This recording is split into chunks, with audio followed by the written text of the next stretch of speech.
do ozônio. Jorginho, que pergunta nós pagamos? Nós paramos no capítulo 1, penas e gozos terrenos. Não, tem pergunta, Jorginho. Mas nós temos que abrir o capítulo, meu filho. Ou seja, não sabe, senador, não sabe. Até conversei com o Claudinho, falei que faltam 2 capítulos para a gente terminar o Livro dos Espíritos. Estamos indo rápido, rapaz, olha só. Jorge. Nem tão rápido assim, né, Jorge? Vai dar 2 anos e meio de estudo. Mas você sentiu esses 2 anos? Eu nem senti, cara. Também não saímos de casa. Assim. Mas, senador, mal saímos de casa?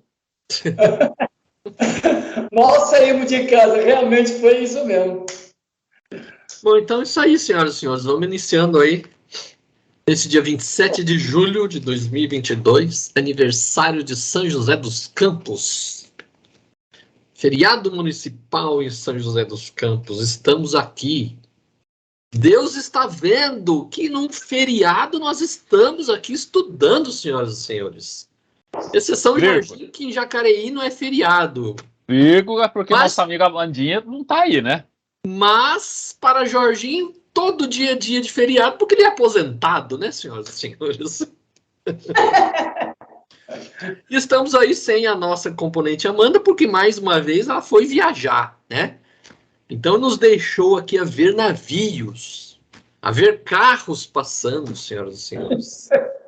Mas estamos aí com o Babu, nosso profeta do caos, que sempre aí nos está trazendo as notícias, piores notícias do mundo, para nos desanimar, senhoras e senhores. Firme e forte. Mas estou aqui na minha Domus Romana, de Pompeia, senhoras e senhores. Pegando um solzinho aqui, perto do Vesúvio. Ainda não aconteceu a erupção, por isso eu estou aproveitando, senhoras e senhores, esse solzinho no meu quintalzinho, na minha Domus Romana, senhoras e senhores. E estamos aí com o Jorginho, o aposentado. Para o aposentado, não precisa nem de relógio, senhoras e senhores, porque qualquer hora é hora de qualquer coisa, senhoras e senhores. Estamos aí. Vamos lá. Pergunta 922. Sorteou. Estamos, que nem o Jorginho falou, né? Na parte 4ª do livro, já. Penalidades e prazeres terrenos. Felicidades e infelicidades relativas. 922. A felicidade terrena é relativa à posição de cada um. O que basta a felicidade de um faz a infelicidade de outro. Existe, entretanto, uma medida de felicidade comum a todos os homens? Para a vida material, é a posse do necessário. Para a vida moral, a pureza da consciência e a fé no futuro. Discorra, senador, discorra. Não precisa nem discorrer isso, cara. Isso aqui foi sempre a filosofia do Chico Xavier. Chico Xavier, ele sempre usou essa frase.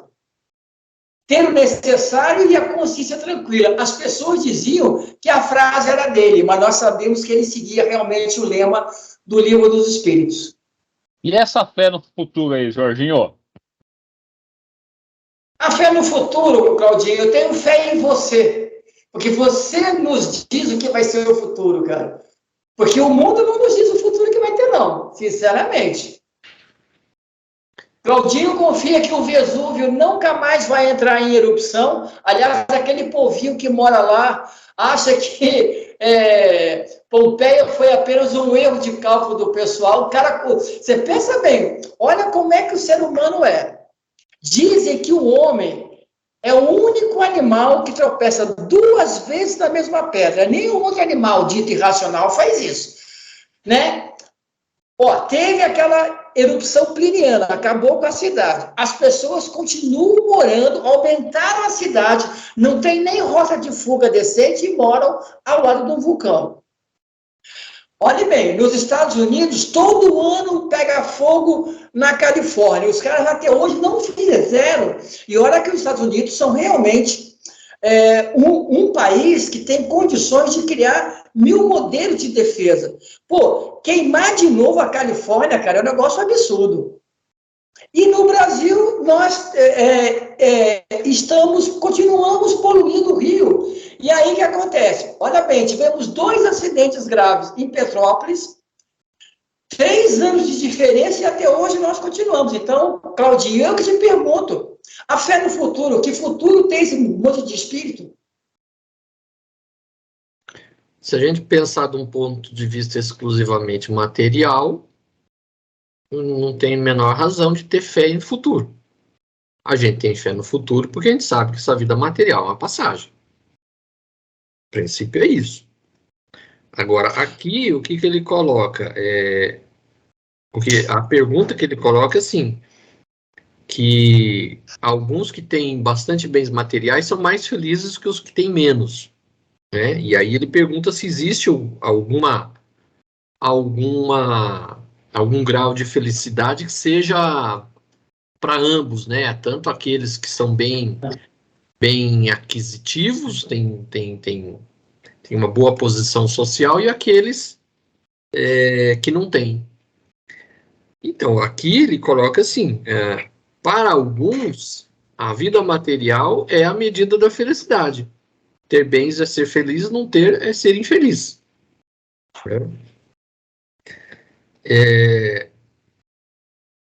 Aí ele coloca que assim, para a vida moral, a consciência pura e fé no futuro. Então, para aqueles que têm consciência moral, ter muitos bens ou não ter, tanto faz. O que interessa é você estar consciente do que você está fazendo a coisa certa. E de que existe um futuro melhor do que uma vida puramente material. E isso é algo que a gente vê hoje em dia. Tem muita gente aí que é muito bem posicionado aí socialmente, na política, no poder, na riqueza, e tá aí metendo os pés pelas mãos, sem fé nenhuma no futuro, porque acha que não vai ter consequência nenhuma. E outros que têm a consciência moral não tá se importando se tem ou não tem. O que importa é fazer a coisa certa, porque sabe que tudo que a gente faz nessa vida tem consequência. Para nós, o ideal é justamente conquistar essa serenidade de saber que a vida nossa é uma passagem e que a gente não pode simplesmente fazer qualquer coisa por bens materiais. Então a gente tem que entender isso. Porque a vida moral é a que importa. A vida material é passagem, é passageiro, é coisa rápida. Papum, daqui a pouco você já morreu e pronto. E aí? A grande questão é essa aí, né? Essa parte moral, né? Essa parte moral tá bem ruinzinho ainda. E aí decorre de tudo isso aí, né? Disparidade de riqueza, de não estar nem aí com as coisas. Vamos lá, senador. 923. Aquilo que seria supérfluo para um não se torna necessário para outro e vice-versa, segundo a posição? Sim, de acordo com as vossas ideias materiais, os vossos preconceitos, a vossa ambição, todos os vossos caprichos ridículos, para os quais o futuro fará justiça quando tiverdes a compreensão da verdade. Sem dúvida, aquele que tivesse uma renda de 50.000 libras e a visse reduzida a 10.000, considerar-se-ia muito infeliz, por não poder continuar fazendo boa figura, mantendo o que chama a sua classe, ter bons cavalos e lacaios, satisfazer a todas as paixões, etc. Julgaria faltar-lhe o necessário. Mas, francamente, podes considerá-lo digno de lástima quando ao seu lado há os que morrem de fome e de frio, sem um lugar em que repousar a cabeça? O homem sensato, para ser feliz, olha para baixo, e jamais para os que lhe estão acima, a não ser para elevar sua alma ao infinito. Aí eu gostei. Aí. Aí tá bonito. Mas nós não somos assim ainda, porque se fosse assim, cara, nós seríamos um pouco mais sensatos. Porque você pensa bem, a questão é uma questão de maturidade da pessoa pensar nisso. Porque não é nem uma ideia religiosa, né? Porque você pensa bem, mais da metade da população do Brasil são cristãos. E a visão aqui é uma visão cristã. Mas a gente tem que ver o quanto isso só por ser cristão, quer dizer que todo mundo tem a mesma visão ainda, né? Por ser um planeta de prova e expiação, de espírito e tudo quanto é grau aí, então você tem essa disparidade. Pode ser cristão, mas as pessoas não têm consciência das coisas ainda, né? Acho. Mas o Babu, quando eu falo cristão, eu também injeto nesse meio nós, os espíritas.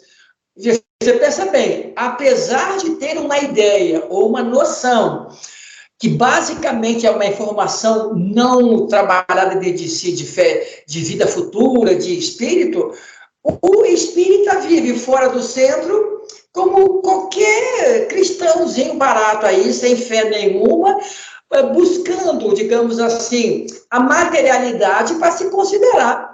Eu mesmo, a grande maioria das pessoas que eu convivo nos centros aqui, basicamente de Jacareí, digamos assim, se eu sei, e eu sei que tem muita gente que, digamos assim, em termos de exemplo, tem hoje 50 mil libras de renda.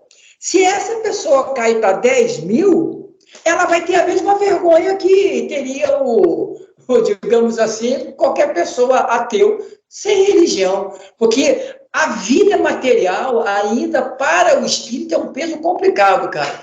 Então é a maturidade, digamos assim, não da religião, que faz você ficar mais tranquilo, mais sereno em uma situação que você não se sinta, digamos assim, ser um caco social, entendeu? Mas aí você meio que deu uma contradição no que você disse. Você fala assim, pô, eu conheço espírita aqui que vive essa vida aí.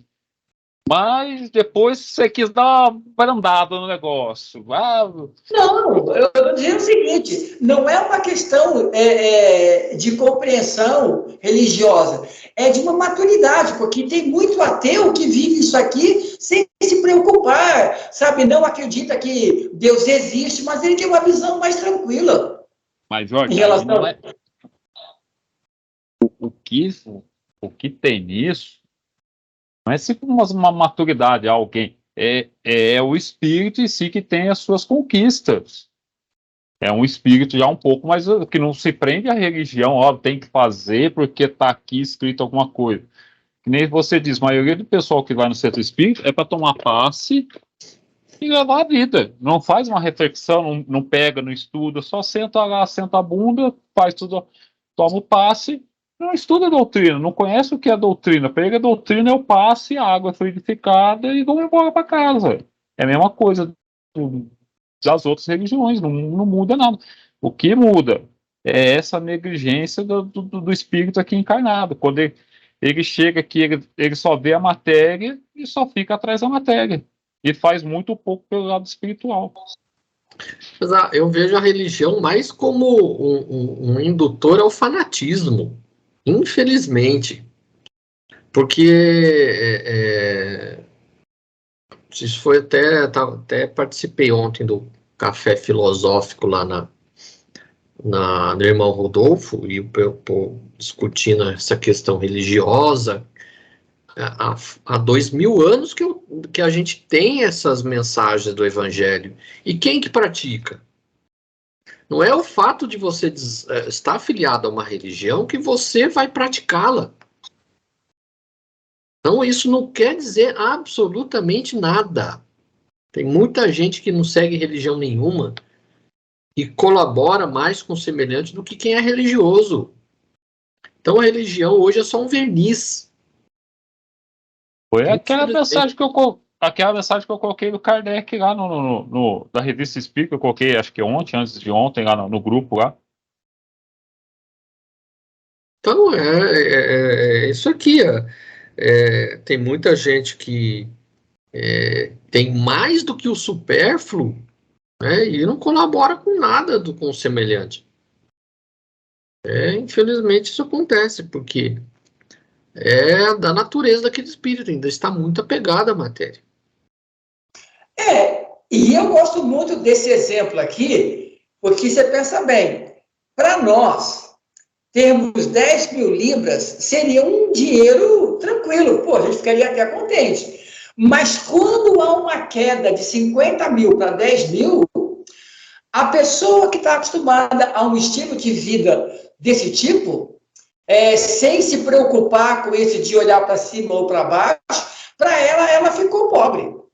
Então, vamos colocar aqui, se fosse em reais, a pessoa que ganha 50 mil reais por mês, passa a ganhar 10 mil. A pessoa está acostumada com luxos, com um monte de coisa. Para ela, nossa, foi terrível, né? Agora, quem ganha 1.000 por mês passa a ganhar 10 mil, maravilha. Por isso que a prova da riqueza ela é mais difícil que da pobreza. Porque você perder aquilo que você tem é muito mais difícil. Aquele que já nasceu na pobreza, já vive uma vida modesta a vida inteira, ele já está acostumado com aquilo. Agora, aquele que tem um padrão altíssimo de vida e passa a ter uma vida de classe média, para ele é uma tragédia. De uma tragédia mesmo. Vamos lá, Jorge! Vamos lá. 924. Há males que independem da maneira de agir e que atingem o homem mais justo. Haverá algum meio de ele se preservar deles? O homem deve resignar-se a sofrê-lo sem murmurar, se quer progredir. Entretanto, sempre encontra consolação na própria consciência, que lhe dá a esperança de um futuro melhor, desde que faça o que é preciso para obtê-lo. O que eu gosto muito na maneira como Kardec, né, ele estruturou o Livro dos Espíritos e na sua questão de indagar os espíritos, ele sempre faz uma pergunta para ver se o cara confirma ou se mantém o pensamento base das perguntas anteriores, porque tem que ter uma regra. E no Livro dos Espíritos, uma coisa é básica aqui, é a questão do indivíduo. Você pensa bem, ó, desde que faça o que é preciso para obtê-lo, ou seja, se você, como indivíduo, espírito, não fizer nada possível, não trabalhar de maneira individual para merecer o pouco ou muito que você possa receber, o mundo não vai te dar, porque é uma questão sua. Eu li uma vez numa revista pentecostal chamada Esperança.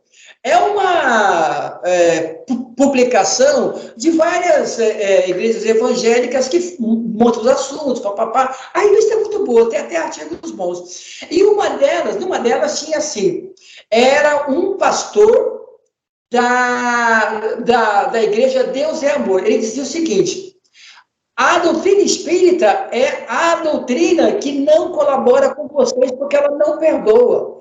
Venha para o Evangelho, porque o Evangelho sempre é consolador e perdoador de tudo que você faça. A doutrina espírita vai exigir que você se renove e refaça o que você não fez. Aqui não. O seu erro já está perdoado.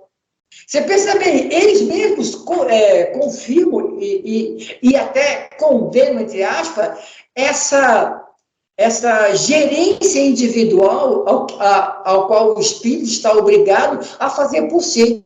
Não esperar por Deus, apesar de que Deus já nos criou, quer dizer, Ele já nos colocou no caminho, daí para frente você que tem que fazer. Eu achei muito interessante essa colocação desse pastor.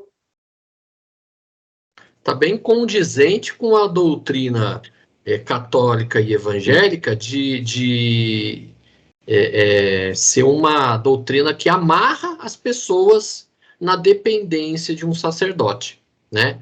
Ou seja, é uma doutrina heterônoma. É. Nada que você faça vai te salvar. Depende de Deus, depende do sacerdote, depende do bispo, do padre. Quer dizer, é um negócio que está há 2000 anos aí na mente das pessoas e tem muita gente que ainda acredita nisso. E aqui Mas, tem um... Mas, Pode ir. Claudinho, Babu, de uma certa maneira, pelo que nós estamos lendo aqui, principalmente na pergunta 923, o homem sensato olha para ser feliz, olha para baixo e jamais para cima. Ou seja, nas respostas, ela é mais, digamos assim, dura com o indivíduo do que as doutrinas chamadas cristãs. Porque você pensa bem, aqui não tem salvação, aqui tem responsabilidade. Quem é que quer pegar a responsabilidade, Claudinho? Mas, Jorge, isso aí faz parte do processo de amadurecimento da nossa civilização. Porque o pastor falou que lá na igreja dele não tem que pagar nada, que lá você está perdoado. Você acha que isso, quer dizer, Deus vai mudar todas as leis do universo para contentar aqueles fiéis que estão lá naquela igreja? Só acredita nisso quem é trouxa. Desculpa falar. Ou tá querendo o caminho mais fácil, né? Então, isso aqui não é uma coisa da doutrina espírita, isso aqui é uma coisa universal, a responsabilidade de si mesmo. Não é uma coisa, você tem que seguir essas regras. Ele não fala para seguir, ele fala assim, o negócio funciona desse jeito aqui. Vocês que, se quiser andar na linha antes, se não quiser, vocês vão tomar um choquinho de vez em quando aí. Então, não igual aquela a imperatriz Teodora, né? Do Império Bizantino, mulher do Justiniano, que no segundo concílio de Constantinopla mandou apagar a reencarnação da doutrina cristã. Pronto, resolvemos nosso problema. Deus vai apagar a reencarnação do universo. Pronto. Isso aí é um mau entendimento também de fazer da doutrina espírita algo assim, uma doutrina comparada às outras religiões. E isso é o grande engano principalmente aqui do Brasil, né? Que aqui que tem esse ar de religiosidade que se dá. Religiosidade de Kardec, no que ele queria dizer, é outra coisa, é uma união de pensamentos, é mesmo como um time, uma torcida de futebol, vamos lá torcer para um time. A união de pensamento pega a religiosidade para ele, e não tem para essas coisas. Aqui no Brasil virou tudo externo as coisas. Então, essas igrejas neopentecostais, isso é um negócio, isso é uma empresa, isso é pilantragem, isso daí é estelionato. Isso que esse pastor falou é puramente um estelionato espiritual, é isso. Edi Macedo pediu para todo mundo doar. Mas aí que tá, ô Cláudio, mas se nós pensarmos em termos de uma educação do espírito, daquele ser que realmente permanece. Ou seja, a visão que a gente lê na revista espírita, Kardec nunca tergiversou em relação à responsabilidade individual. Ou seja, você está aqui não para passar as férias, está aqui para colaborar com o mundo, ser assertivo na sua evolução, e tudo aquilo que você faz não é pecado, é aprendizado. Só que você recebe o fluxo das suas atitudes, beleza? Quando a gente percebe, chega no Brasil, para ele poder ser aceito, a doutrina, ela tem que ser um pouco amaciada. Não, Jorge, essa ideia é errada, Jorge. Não teve que ser amaciado. Porque pensa bem, se nós ouvirmos a maioria das questões, digamos assim, em termos de responsabilização nos centros espíritas, ela não é colocada com a mesma clareza da revista espírita. Ô Jorge, para, porque isso aí foi ideia católica lá de trás. Isso foi ideia puramente católica lá de trás. Por isso que entrou desse meio. Não era para entrar desse meio. Porque senão você vai falar que tinha um plano traçado para o negócio. Ó, no Brasil vamos colocar assim, assim, assim. Não, entrou-se porque tentou um golpe lá atrás, se tenta até hoje esse golpe, né? De manter como se fosse o Vaticano aqui no Brasil a febre. Então já entraram com esse negócio lá atrás, fizeram esse amordaçado, tanto que teve várias brigas lá atrás. Lá. Então não é porque que teve que entrar assim. Há interesses pessoais de manipulação é que fizeram entrar com essa coisa mais religiosa. Então não é porque é um plano espiritual que ó, no Brasil nós vamos ter que entrar desse jeito. Isso não teve nada a ver. Não, mas é um plano humano, digamos assim, porque se nós começarmos a exigir essa responsabilização do pessoal, o pessoal vaza. O que o pessoal. Porque aqui, quando a gente lê, a gente percebe isso.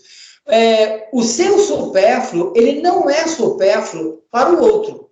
Porque se você tem mais, é porque alguém tem menos. Então você tem que se preocupar que você não é dono desse mais. Tem que ser compartilhado para que todos possam receber de acordo com o seu merecimento. Agora, quando nós douramos a pílula, cada um, para você é supérfluo, mas para o outro pode ser necessário. Quer dizer, você está dourando essa questão. Para quê? Você é responsável, mas você pode, digamos assim... Mas, Jorge, isso aí é mau entendimento da doutrina, como a gente já falou, 95% da doutrina espírita é mal compreendida aqui no Brasil. 95% dos centros espíritas aí é capenga porque não entende a ideia de Kardec. Só fica no negócio de Jesus, de não sei o que lá, de água fluidificada, só de evangelho. Não entende. Aí vai ficar nessa mesma baboseira que ocorre há 2000 anos. Aqui, inclusive, na questão aqui, ele coloca aqui que às vezes acontece algumas coisas com as pessoas na qual elas não decorreram em nada para que acontecesse esse mal. Isso nós já falamos lá atrás. Ou seja, eu não tenho nada a ver com o Claudinho, vou lá dar um tapa na cara do Claudinho. Não porque o Claudinho ele fez algo no passado. Eu fui lá e fiz isso aí para ele. E é isso que ele traz nessa pergunta. Tem pessoa justa que acontece coisas que não era para acontecer, mas vai servir de uma lição se for resignado, porque senão a gente entra na eterna receita de bolo. Aconteceu comigo porque eu fiz lá atrás. Tipo assim, é uma coisa sem lógica até. Porque aqui ele coloca assim, encontra sempre uma consolação na sua própria consciência que lhe dá a esperança de um futuro melhor quando ele faz o necessário para obtê-lo.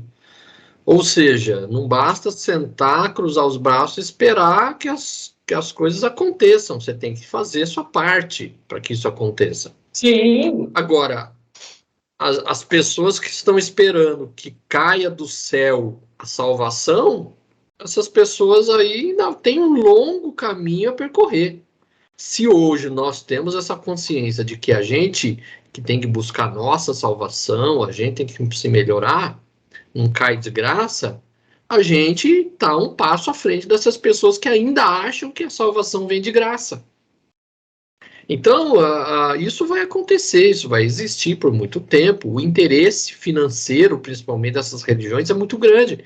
Então, para eles precisam ter fiéis que acreditem nessa lorota. Senão não entra dinheiro para eles. Isso. Agora, isso vai ser eterno?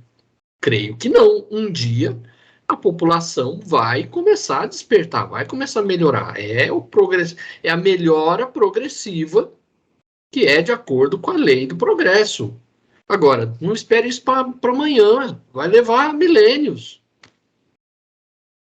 Não tem outra solução. Que nem você, os espíritos daqui vão reencarnar e vão reencarnar com essa ideia mística ainda. Reencarnação, tudo bem, mas vai trazer um monte de bagagem mística. Aí na próxima vai começar a lapidar isso aí, tirar essas coisas mais místicas, tirar esses... Porque vai ser, vai ocorrer os mesmos... Não é que vai chegar lá em cima e vai ficar tudo mil maravilha. Você leva para lá as ilusões que você tem aqui. Vamos embora. 925. Por que Deus favorece com os dons da riqueza certos homens que não parecem merecê-los?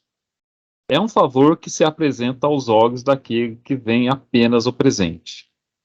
Mas sabei, bem, a riqueza é uma prova frequentemente mais perigosa do que a pobreza, ou seja, porque a riqueza você abre as portas de várias coisas, e a pobreza você não consegue abrir todas essas portas, né? E assim, e para quem está vendo ali, fulano não merece, parece que é um favor, não é um favor, é uma cruz que vai ter que saber carregar. Aliás, eu vejo, digamos assim, que esses dois polos, né, a riqueza, por exemplo, no Brasil, 5% da população brasileira, 5% da população rica, elas carregam para esse pequeno número o que 60% da população recebe. Quer dizer, 5% detém essa riqueza. Se você não tem essa noção, você acha que isso é uma bênção sua, mas você não olha o trabalho social. Ao mesmo tempo, aquele que vive, digamos assim, na linha da miséria, e às vezes até na linha da pobreza, também murmura e tem ódio, porque aquilo que eles, digamos assim, que eles anseiam, eles não conseguem. Eu acho que os dois extremos são muito perigosos. Um porque faz você ficar anestesiado muitas vezes, a outra é porque ela te passa a indicar fatores, na minha compreensão, de considerar o seguinte: eu mereço fazer tudo para poder receber, porque eu sou um injustiçado, então eu tenho que, né? E aí o cara entra no crime, o cara faz um monte de coisa. Ô Jorge, mas aí não é questão, vou entrar no crime, porque isso aí a gente já falou, é a pessoa que se identifica com isso. A pessoa pode até, não, mesmo que as pessoas que entram no crime não sabem que vai ficar rico. Elas vão ter que ficar dando golpe, roubando diversas vezes. Ninguém vai ter um assalto de um banco e vai passar desapercebido. Isso aí é só em filme hollywoodiano só. Vou assaltar um banco e vou fugir, ninguém mais. 7 homens lá e um destino, aquelas baboseiras. Isso não tem. Quem entra pro crime é porque tem. Porque a tendência, o espírito é tendencioso, é mal, tipo, ainda tá mal formado. Sim, ainda. claro, Então não é claro. buscando riqueza. Não é buscando riqueza, ele procura facilidade, do jeito que ele entende a facilidade para ele. Mas aqui, claro, a prova da riqueza é uma coisa bem mais perigosa que da pobreza. Eu penso assim, aquele que está numa condição de pobreza e acha que ele é injustiçado, que os outros têm mais do que ele, é injusto e que é justo que eu roube de quem tem, essa pessoa, se nascesse na riqueza, você acha que ele seria diferente? É questão de caráter. A pessoa que tem esse tipo de pensamento também não vai deixar de continuar pensando nisso se ele fosse rico. Nós estamos careca de ver um monte de gente aí na riqueza fazendo uma porção de coisa errada. Então, o dinheiro não vai mudar essa pessoa. Ela está nascendo numa condição de pobreza, é justamente para isso. É colocar um freio nessa pessoa. É para isso que a pobreza serve muitas vezes. É pôr o freio naquela pessoa que já exerceu suas más tendências em situação de riqueza.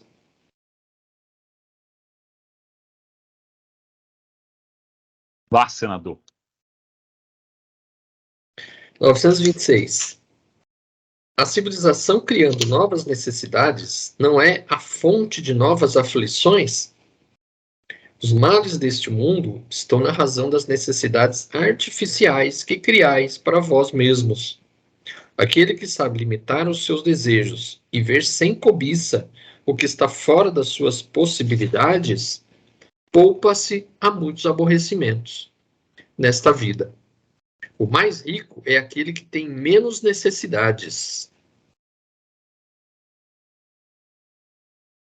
Continua.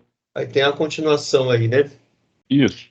Invejais os prazeres dos que vos parecem os felizes do mundo. Mas sabeis, por acaso, o que lhes está reservado? Se não gozam senão para si mesmos, são egoístas e terão de sofrer o reverso. Lamentai-os antes de invejá-los. Deus às vezes permite que o mal prospere Mas essa felicidade não é para se invejar, porque a pagará com lágrimas amargas. Se o justo é infeliz, é porque passa por uma prova que lhe será levada em conta, desde que a saiba suportar com coragem. Lembrai-vos das palavras de Jesus: bem-aventurados os que sofrem, porque serão consolados. Isso realmente isso é verdade mesmo. A grande maioria dos nossos problemas, eles são criados artificialmente. Se nós tivéssemos uma noção real daquilo que realmente você precisa, metade das situações financeiras que as pessoas passam, elas não passariam. E, inclusive, isso afetaria até a forma como o mundo financeiramente padece, sofre. Nós teríamos uma diferença de trabalho com a natureza, com o meio ambiente, com os animais, com o dinheiro, com as pessoas. Muito diferente. Agora, essa frase aqui, gente, o mais rico é o que tem menos necessidade, não é uma frase histórica isso? Não sei, cara, eu tô... aquele que menos precisa, uma coisa mais ou menos assim. Sêneca tem uma das cartas dele, quem fala isso, o Epíteto também tem nas máximas dele algo similar que ele fala assim. Aquele que precisa menos é o mais rico, né? O rico não é aquele que tem muito, é aquele que precisa pouco. É uma coisa mais ou menos assim. Isso é um contexto, tá? Pra vocês não ficarem me gozando em relação à frase perfeita. Mas é só a ideia nem é básica. histórico. Sócrates também ficava passeando nos mercados, lá nos shoppings da época, para falar assim, ó, a maioria das coisas que eu não preciso para minha vida. Mas a pessoa que fica apegada a essas coisas, ela sofre porque não tem aquilo que ela gostaria de ter. Sendo que muitas vezes é coisas que são supérfluas, não tem necessidade de você ter, né? Ninguém precisa ter 500 pares de sapato. É um exagero. E tudo que isso é supérfluo, você fica nessa ânsia de conquistar, e quando você conquista, tipo assim, acabou. Você vai esquecer ali do lado, você vai deixar.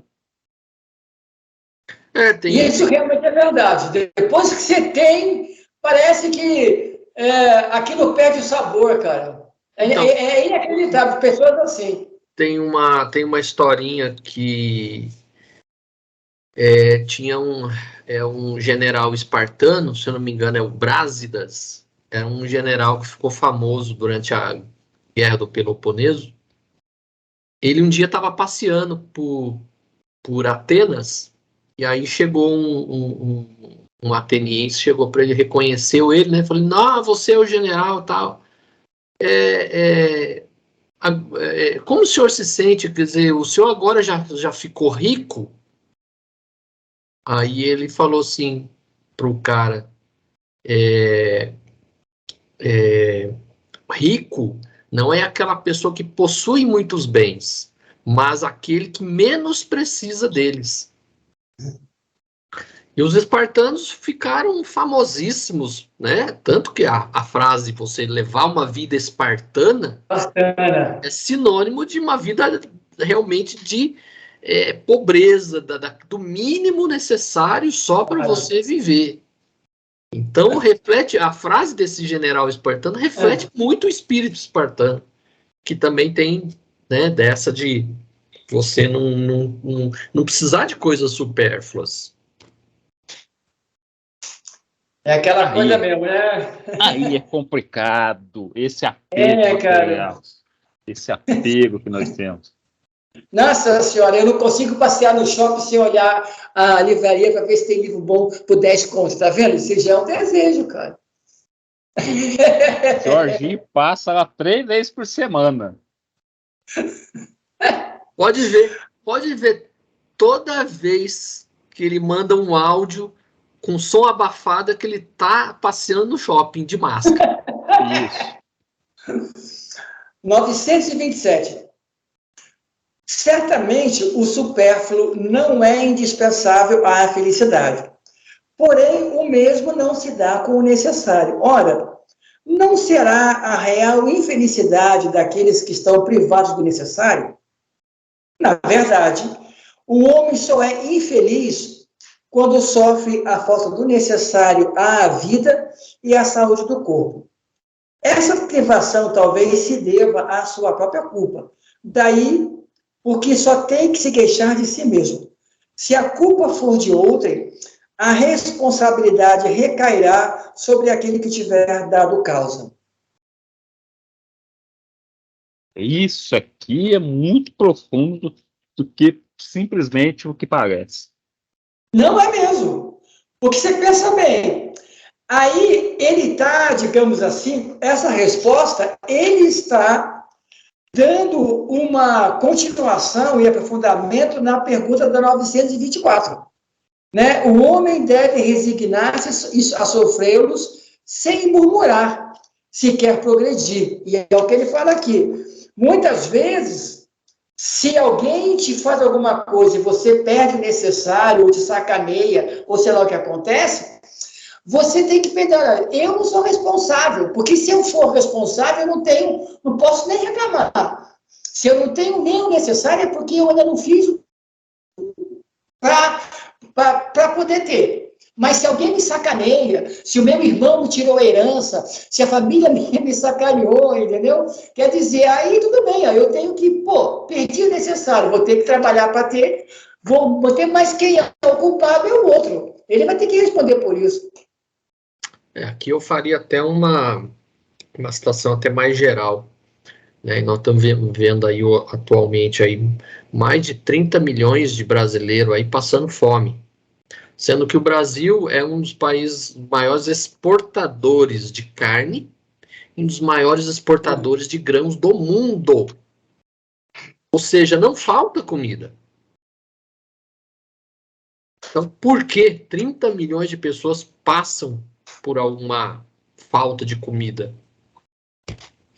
Claudinho, aí também vale, digamos assim, um pequeno detalhe. Você pensa bem que é o problema da ganância. Porque você sabe que a comida, hoje, as pessoas passam fome, não é pela falta de comida. Você que é contador, você pode dar uma aula sobre isso. A comida virou commodity, virou dinheiro. Se você puder pagar, você tem. E você ganha dinheiro com isso. Mas você pensa bem, Cláudio, eu sei que é da sua época, porque é da minha, mas o Babu não pegou. Lá nos anos 70, o nosso pão, a maioria do nosso pão era de trigo refinado? Não, a gente comia broa de milho. Olha, eu não sei porque década de 70 eu era criança, muito criança ainda. Então eu não lembro dessa parte, mas eu lembro que eu sempre comi pão de trigo mesmo, tá? Né? Era broa, cara. Hoje, broa de milho, você paga mais caro que o pão, mas você pensa bem, o trigo nós importamos, mas você tem centeio aqui no Brasil, tem milho e tem inclusive trigo, tem farinha de mandioca. Quer dizer, é impossível alguém falar que um pão mais barato pode ser feito e tão gostoso quanto, mas o sabor supérfluo do trigo, porque na época é a mesma coisa que gramado. Você pensa bem, na Idade Média, você ocupar a terra com nada era só para rico, tipo gramado, jardim, isso não existia antes. Agora todo mundo tem gramados, agora acabou porque prefere morar em cor. Mas você pensa bem, se nós tivéssemos a ideia de que a soja que é produzida virasse alimento, não teria fome. Ela é produzida para vender para a China, que dá um dinheiro violento, porque lá os caras alimentam suínos que eles também exportam. Quer dizer, a nossa comida, ela vem de 30% de terra agricultável. Você pensa bem, nós importamos arroz. E o nosso arroz é da Suzano. Quer dizer, se você não comprar essa semente, ela não é a mais barata, porque nós temos o arroz selvagem, que poderia ser Mas isso aí Muito mais barato no Brasil para comer. Você mas pensa isso bem. é questão de gosto, é cultura, né, Jorginho? Aí Aí entra o supérfluo, eu estou te falando. Você pensa bem, nós não é poderíamos ter super, não modelos é, mais baratos e mais durados de maneira diferente de moralidade. Mas nós fomos educados, e poucas pessoas têm esse frio, esse filtro moral do seguinte: você pensa bem, nós aqui, nós trocamos de celular quantas vezes por ano? Ô, Jorge, mas isso aí não é super. O celular é supérfluo, mas você gosta. Se é uma moda nacional, tipo assim, é um costume nacional comer pão francês, não é supérfluo isso. É um gosto. Isso aí ninguém fala assim, ó, pessoal, vamos todo mundo comer isso aí, vamos todo mundo comer brioche a partir de hoje. Não é questão de supérfluo. Isso aí. E Gasta. brioche hoje é caro. Na padaria. O trigo, por mais que você fale, a gente importa bastante coisa, mas a gente tem bastante coisa aqui também de trigo. É que normalmente a gente importa a melhor safra para lá e deixa no que não presta para cá. Mas é uma coisa mais acessível para todo mundo. E porque o trigo, que eu falo para você, o trigo para você hoje nessas grandes plantações e até importação disso aí, é muito mais barato. E para você cultivar o centeio, umas coisas, tem mais tudo um outro cuidado que é bem acaba encarecendo esse negócio. Então, se você caiu no gosto do Mas, Claudinho, pessoal, eu estou te dizendo aqui, nessa resposta aqui que ela complementa a outra. Ó. Na verdade, o homem só é infeliz quando sofre a falta do necessário à vida e à saúde do corpo. Ou seja, nós, na nossa forma de existir nesse planeta, da maneira como você sempre fala, nós somos espíritos de terceira ordem, nona categoria. Nós é que criamos essa infelicidade pela falta do necessário. Porque o planeta pode produzir. Se nós mudarmos a ideia moral de como produzir coisas, ninguém passaria fome, porque a comida não viraria commodity. Ou seja, quando a minha fazenda planta soja e ela exporta, por mais que eu dê emprego, a grande maioria não está se alimentando. ô Jorge, mas aí que nem você falou, é questão de moralidade, mudar todo o negócio, você precisa de toda uma população com o mesmo nível de moralidade mais para cima. E a gente não encontra isso hoje em dia. É a gente ficar sonhando uma coisa que vai acontecer daqui a 500 anos, sei lá, vou lá saber. Mas é o que você mesmo falou, Jorge. A questão é o egoísmo. Porque um país que produz, tem safras recordes, exporta grãos, um dos maiores exportadores de grãos do mundo, tem o maior rebanho bovino do mundo, né? Tem a maior produção de café do mundo, o maior exportador de café do mundo. Tudo isso nós temos aqui em abundância. Por que o povo passa fome? É o egoísmo. É a exploração do trabalho ainda, porque nós já estava falando. Os patrões gostam de pagar pouco, né? Então é a renovação moral só que vai fazer as coisas começar a mudar. Agora, aí entra aquilo que eu sempre, infelizmente, sigo o Babu. Aí, mesmo eu tendo uma fé no meu futuro, a fé no futuro, eu fico pensando, só daqui a 500 anos vai mudar. Aí eu fico não desanimado, mas eu fico triste, cara. Não tem jeito de pensar numa fé no futuro quando a gente vê a demora que isso está fazendo. E aí, não sei se a palavra seria essa, aí vocês me corrijam. Aí eu tenho que ser um pouco até egoísta, fazer por mim evoluir, mesmo que ninguém queira me seguir. Mas a doutrina espírita ensina isso. Você faz por você não faz pelos outros ainda. Ainda mais num planeta de prova e expiação, que cada um é mais doido que o outro nesse mundão. Você vai fazendo. E, tipo assim, pega o exemplo, você vai arrastando. Ou quando as mentalidades ao seu redor conseguir compreender alguma coisa. Mas fora isso, no mundão de terceira ordem aí, de terceiro grau aí, você faz por si mesmo. Você não tem que ficar fazendo pelos outros. Babu, peraí, deixa eu ver se eu entendi o que você falou. Falou, ó, gente, se vocês quiserem vir comigo, vamos juntos. Se não quiser, eu estou caminhando, é isso? Sempre foi assim. Jesus só preguei e ficou esperando os caras assim, ó, vocês têm que me seguia quem estava afim.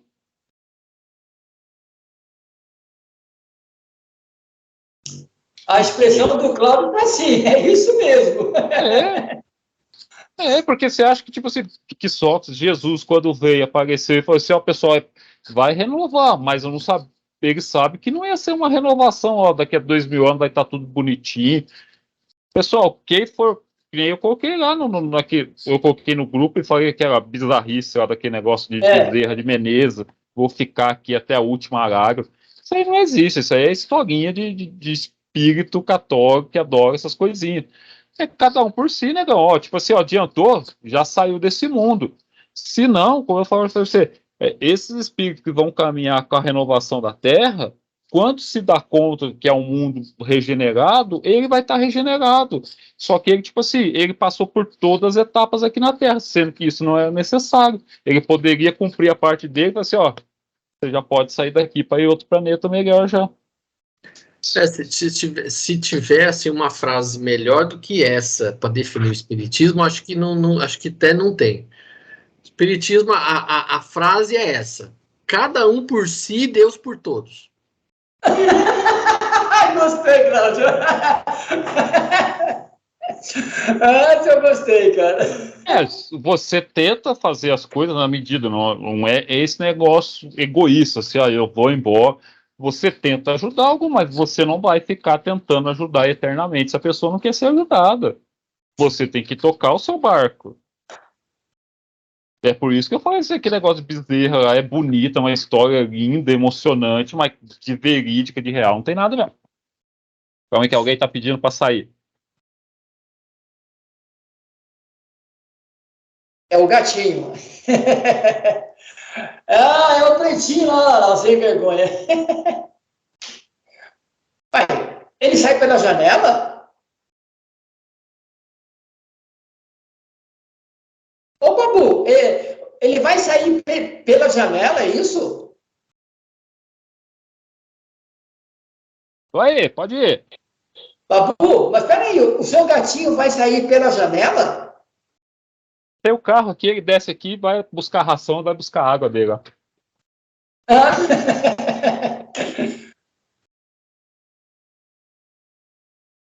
Vai, Claudinho! É o senhor que o Jorge já leu a 927. Você acabou. É a 928. Eu querendo empurrar pro Claudinho aí agora. 928. Pela especialidade das aptidões naturais, Deus indica, evidentemente, nossa vocação nesse mundo. Muitos males não surgem por não seguirmos essa vocação, é verdade. E são frequentemente os pais que, por orgulho ou vaidade, fazem seus filhos saírem do caminho traçado pela natureza. É por causa desse deslocamento que comprometem sua felicidade. Serão responsabilizados por isso.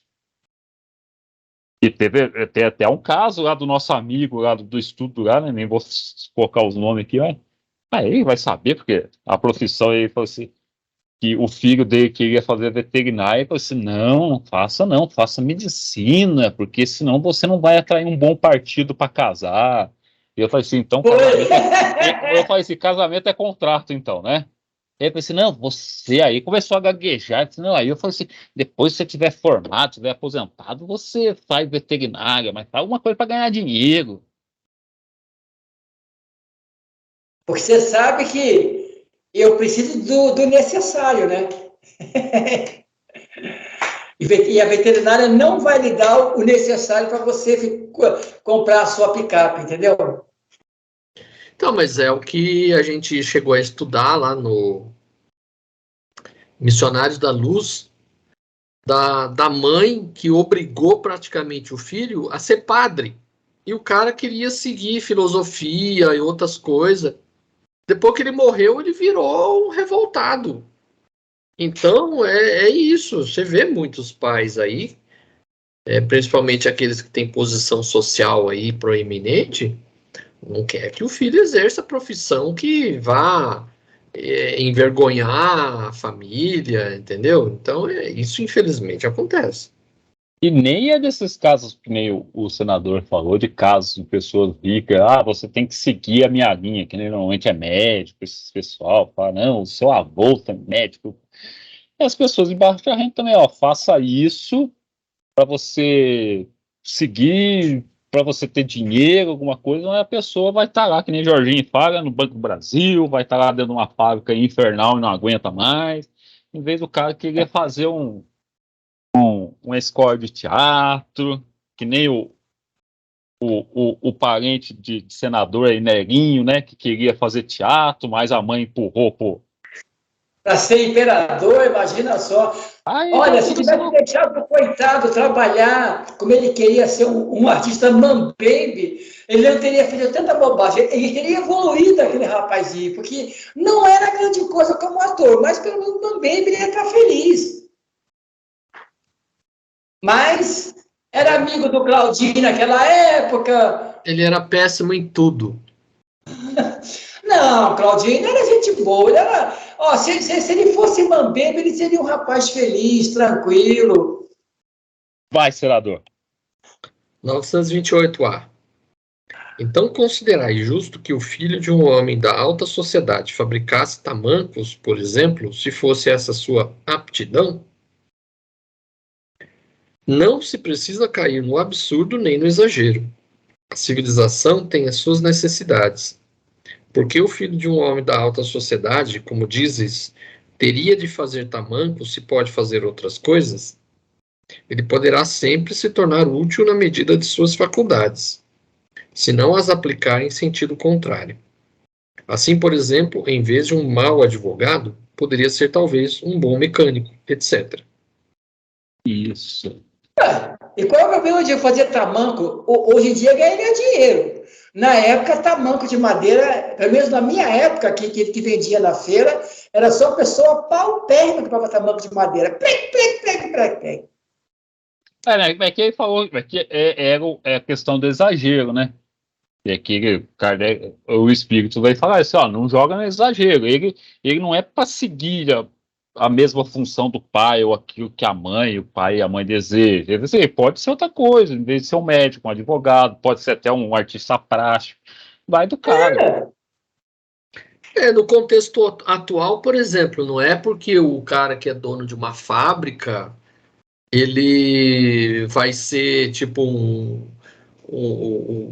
o último operário da fábrica. Ele pode ser ali um administrador, ele pode ser um advogado, ele pode ser alguma coisa ali intermediária.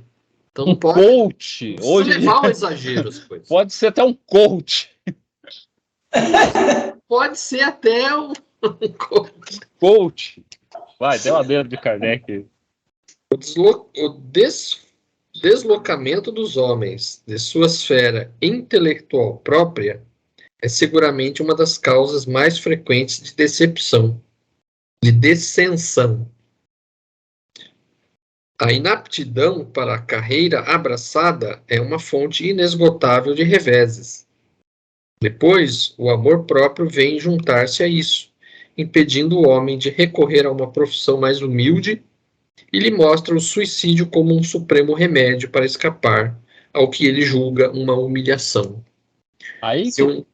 Se uma educação moral o tivesse preparado acima dos tolos preconceitos do orgulho, jamais ele seria apanhado desprevenido.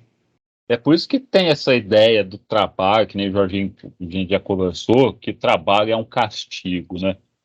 Que a pessoa não vê a hora de aposentar e normal. É porque não está naquele ramo que ela gostava, né?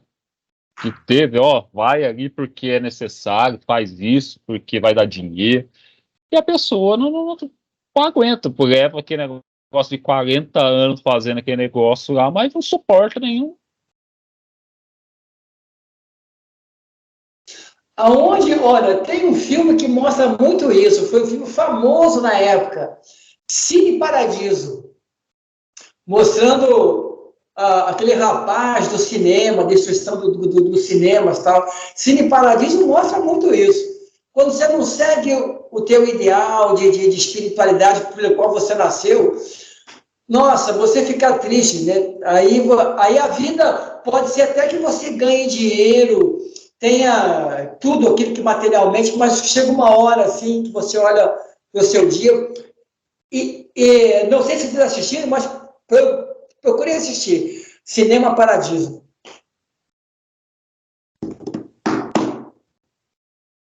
Sorteou? Podemos ir? Tem alguma coisa para falar daí? Mais alguma coisa? Não, agora é o Jorge, né? Não, é o Babu. Não, foi o senador que acabou de ler, Jorge. Ah, tá legal, então sou eu mesmo. Jorginho querendo dar, ó, o golpe aí na gente, ó. Amém. Quem sou eu, cara? Eu sou um espírito altamente assertivo nessas coisas, cara. Eu tenho casa, comida, roupa lavada lá no nosso lar.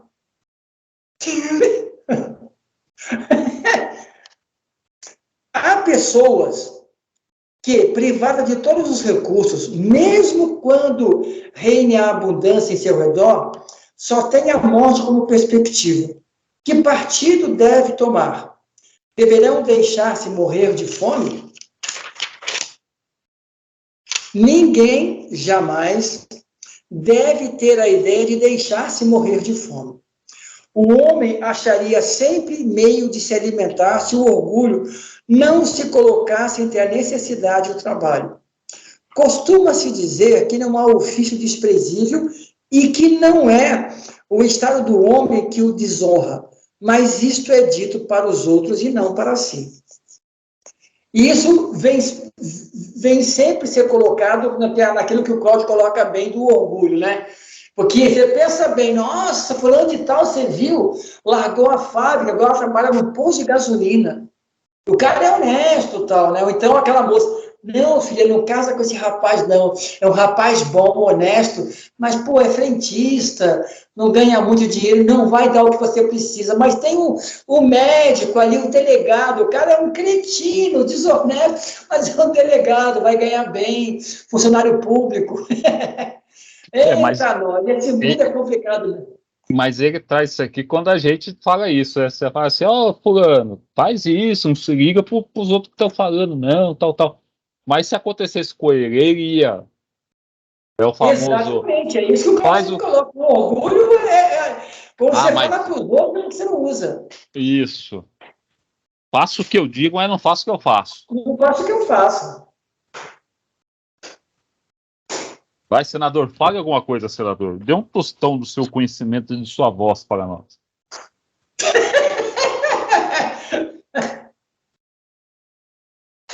Aqui eu queria deixar claro, assim, quem procura acha. Sempre vai ter alguma forma de você trabalhar e conseguir alguma coisa. Né? O que a gente vê muitas vezes as pessoas desempregadas é porque muitas vezes as pessoas não se prepararam para isso. Exatamente. A pessoa ficou eternamente naquele negócio, não, isso aí eu não faço, isso aí eu não gosto. É igual eu lembro quando meu irmão procurava emprego, era 8, 9 horas da manhã, ele estava dormindo ainda, não vai arrumar emprego nunca. Então ele chegava lá para entrevista de emprego com a cara de sono. Não vai arrumar emprego. Sorteou? 930? Pode ir? É evidente que, isento dos preconceitos sociais pelos quais se deixa dominar, o homem sempre encontrará um trabalho qualquer que o ajude a viver, mesmo deslocado de sua posição. Mas entre as pessoas que não têm preconceito ou que os colocam de lado, não existe aquelas que estão na impossibilidade de prover as suas necessidades em consequência de doenças ou outras independentes de sua vontade. Numa sociedade organizada, de acordo com a lei do Cristo, ninguém deve morrer de fome. Mas como que é a frase mesmo? Numa sociedade onde Jesus é adorado, ninguém deve morrer. Jesus é adorado, ninguém deveria passar fome. Jesus. Agora vocês veem que o contexto é mais importante que a forma. Boa noite, amém. É que vocês são formalistas. Amém, Esse aleluia. Amém, aleluia. Amém, ave Cristo. Vamos lá, deixa eu ler o adendo aqui. Com uma organização social sábia e previdente, o homem pode carecer do necessário apenas por sua culpa. Uma organização social sábia e previdente, pessoal.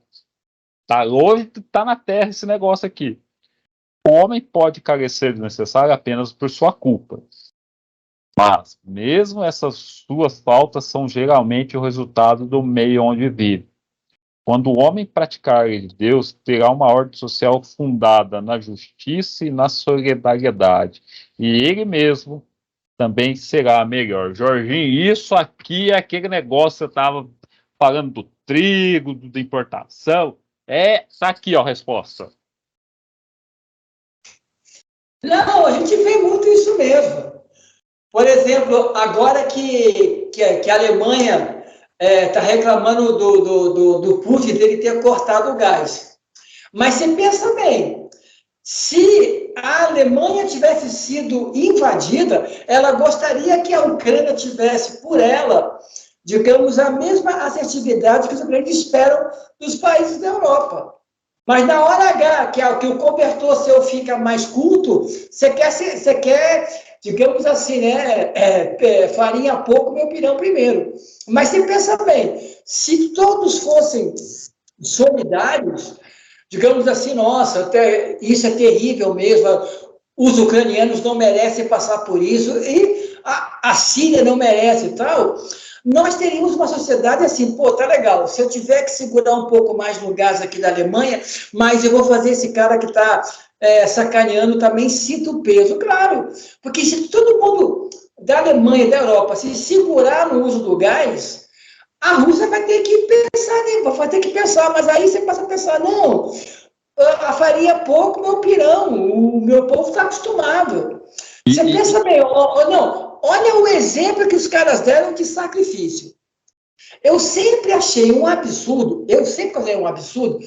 acho bonito, se houvesse tempo de supérfluo, que você iluminasse as estátuas à frente do Teatro Municipal, à frente do Banco Central do Brasil, bonito. Agora, na Alemanha, já falaram que vão querer apagar a luz, como se isso fosse um castigo. Pô, eu acho horrível você manter uma luz acesa quando as barragens estão, digamos assim, baixas. Quer dizer, até que eles perceberam que não é necessário você manter uma iluminação desnecessária em frente a um prédio só para ficar bonito. Mas é o que a gente viu aqui nas questões anteriores. Quando você chega num nível de padrão, você rebaixar é um sofrimento. É um sofrimento. Agora, aqui, eu tenho a impressão que o Espírito da Verdade é comunista. Que isso, A resposta aqui é ele comunista. Que isso, Claudinho? Que é isso, Claudinho? Mas vem cá, diga para nós aí, ó. Porque tem uns espíritas aí que eu conheço, uns espíritas de porco aí que eu conheço, que vive falando aí, não sei o que, falando mal, comunismo, Brasil vai virar comunista, que não sei o que lá. Livro dos Espíritos, ó, uma organização social previdente e sábia, o homem não pode sofrer necessidades a não ser por sua culpa. Ou seja, que tem que ter uma solidariedade social. Alguns aí que são contra o comunismo acham que uma sociedade justa é cada um por si e se você passar fome, azar seu, foi você é o culpado inteiramente de você passar fome. O problema é seu. O Estado não pode te ajudar, porque você tem que passar fome porque você foi incompetente. Claudinho colocou bem. Esse é um artigo socialista. E tem tudo isso de trás ainda, tipo assim, nem nós falamos, se a pessoa trabalha em algo que não gosta, porque eu conheço pessoas, eu até dei um toque pro cara, esse último que eu conversei, falou assim, ó, eu voltei a trabalhar, fiquei um tempo, ele já tá, cara, acho que uns 17 anos também numa empresa. Eu falei assim, eu falei sutilmente, né? Eu falei, ele tá afastado. Ele falou assim, a médica falou que eu tô com depressão. Eu falei assim, por que você acha que você está com depressão? Só foi voltar lá. Ele, tipo assim, não aguenta mais aquele ambiente, sabe? E eu tive outro que eu conheci e ele falava assim, pô, cara, eu tô com vontade de sair andando aqui sem rumo, mas sério mesmo. E ele ficava frito dentro do negócio, assim, aqui não é pra você, cara. Não é pra você aqui o estado aqui, mas assim, mas eu preciso ganhar a vida, né, cara? Aí eu falei assim, então é complicado o negócio. Então aí você tem esse monte de desequilíbrio. Aí que nem Claudinho falou assim, numa coisa equilibrada, justa, fraterna, ou só o cara fala assim, ó, eu não quero fazer nada. O que eu quero é, sei lá, ser professor de história. Aqui ele não pode conseguir isso por causa dessas desigualdades, mas num negócio justo, necessário, eu não quero fazer nada. Se você vai passar fome, você está querendo, Guindão? Faz não, filho. O professor não ganha bem. O professor passa fome, tem necessidade. Como é que você vai pagar aluguel? Como é que você vai comprar um apartamento? Faz isso não. Encerro por hoje. Aqui ainda coloca assim: quando o homem praticar a lei de Deus, disporá de uma ordem social fundada na justiça e na solidariedade. Tá hoje isso aqui. Isso Não, isso aqui é socialismo. isso aqui é socialista mesmo. Socialista.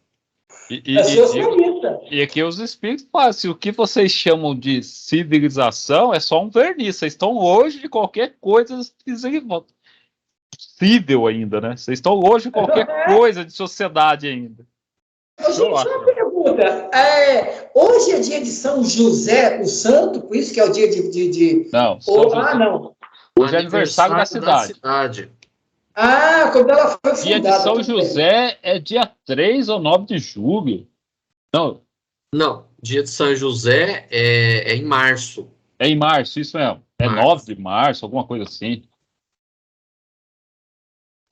Acho que é 20 de março. Aí é feriado municipal também. É feriado municipal também.